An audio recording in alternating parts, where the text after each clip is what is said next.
What we've done is we've sort of looked at ways to extend the program whereby clients remain independent, but there is an established professional therapeutic support network put in place. So, for example, their therapeutic packages, all clients will have a unique, an identified, assessed therapeutic care plan.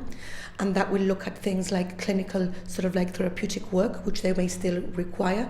And then we will also be working with sort of like sister agencies. I mean, we're very grateful for the housing department who's actually supported us immensely in this project, plus members from the social work team, and we'll be looking at other things like employment, support, training, and simply also helping those families, because a client also comes as part of a bigger network, and it's sort of like helping that family unit, that individual and that family unit, sort of like establishing himself or herself back into the community.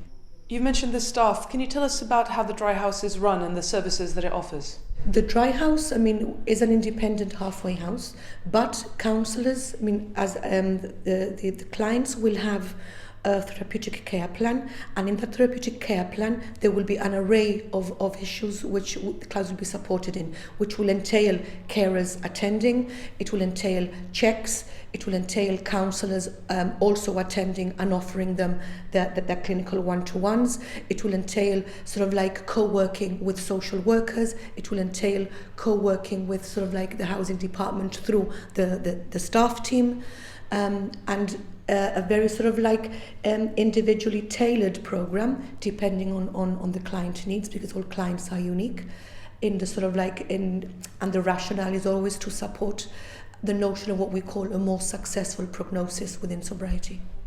And how do you see the wider issue of drugs and alcohol addiction in Gibraltar at the moment, the scale of the problem, and also whether there's increased awareness? I believe that I mean, as a professional, you know that drugs and alcohol has always been an issue. What I find now is that what we have is more heightened awareness. What I find now is that there are stronger systems in place. What I find now is that there are sort of like many professionals, you know, who are sort of like have become teams and are working, you know, with very, very clear rationales, very, very clear objectives, very, very clear sort of like plans. And I also believe that the community is more able, because of a sense of that awareness, to say, I need help. You know, addiction is an illness.